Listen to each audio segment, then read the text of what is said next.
share and subscribe to Vishwasam.in. ఈ కమ్మ లగేజ్ని Chandrababu దించుకోగలడా? TDP ఏంటి, కమ్మ లగేజ్ని తగ్గించుకోవడం ఏంటి? అర్థం లేని ప్రశ్న ఇది అని మాత్రం అనకండి. ఇక్కడ పాయింట్ అది కాదు. గెలిచిపోతున్నాం, అధికారంలోకి వచ్చేస్తున్నాం అని టీడీపీ అనుకుంటున్న టైంలో ఈసారి లెక్క మారుతోంది అని చంద్రబాబు సిగ్నల్స్ ఇచ్చేశాడు. క్యాబినెట్లో వీళ్ళు పక్కాగా ఉంటారు అనుకునే వాళ్లలో కొంతమందిని కోసి పక్కన పడేశారు. వాళ్ళెవరో, అసలు చంద్రబాబు లెక్క ఎందుకు మారిందో తెలుసుకుందాం. ఇలాంటి ఇంట్రెస్టింగ్ పొలిటికల్ ఎనాలిసిస్ కోసం subscribe to Vishwasam.in. Krishna, Guntur, Anantapur లాంటి జిల్లాల్లో కమ్మ కోట కంపల్సరీ అయిపోయింది. టీడీపీ అధికారంలో ఉంటే ఈ 3 ప్రాంతాల నుంచి 3 కమ్మలు క్యాబినెట్లో ఉండి తీరాలి అన్నట్టుగా తయారైంది లెక్క. దానికి తోడు చంద్రబాబు, లోకేష్ ఉంటారు. అంటే మొత్తం చూస్తే 5 అయిపోతారు. ఈసారి మాత్రం ఈ లెక్కను బ్రేక్ చేసే పరిస్థితి ఖచ్చితంగా కనిపిస్తోంది. అది ఎలాగంటే, కమ్మకోట విషయంలో చంద్రబాబు క్లారిటీ. జిల్లా నేతలతో మాట్లాడుతున్నప్పుడు పరోక్షంగా సంకేతాలు ఇచ్చిన బాబు. అనంతలో ఈసారి పరిటాల కుటుంబానికి క్యాబినెట్ ఉండకపోవచ్చు. టికెట్ విషయంలో వాయిస్ పెంచబోతేనే హెచ్చరిక చేసిన చంద్రబాబు ఒక్క టికెట్తో సరిపెట్టాడు. ఇక ముందు ముందు పదవులు లేనట్టేనా అంటే అవునన్న సమాధానమే వస్తోంది.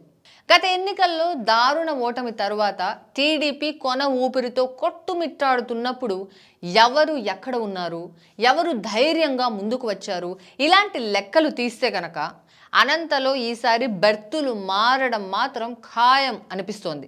ఇక గుంటూరు సంగతి చూద్దాం. గతంలో గుంటూరు నుంచి పుల్లారావు క్యాబినెట్లో ఉండేవారు. ఈసారి ఆయనకి టికెట్ ఇవ్వడమే అదృష్టం అన్నట్టుగా మారిపోయింది సిచ్యువేషన్. మరి గుంటూరు నుంచి క్యాబినెట్లో ఎవరు ఉండే అవకాశం ఉంది? కమ్మకోట ఈసారి జనసేన నుంచి భర్తీ కావడం ఖాయం.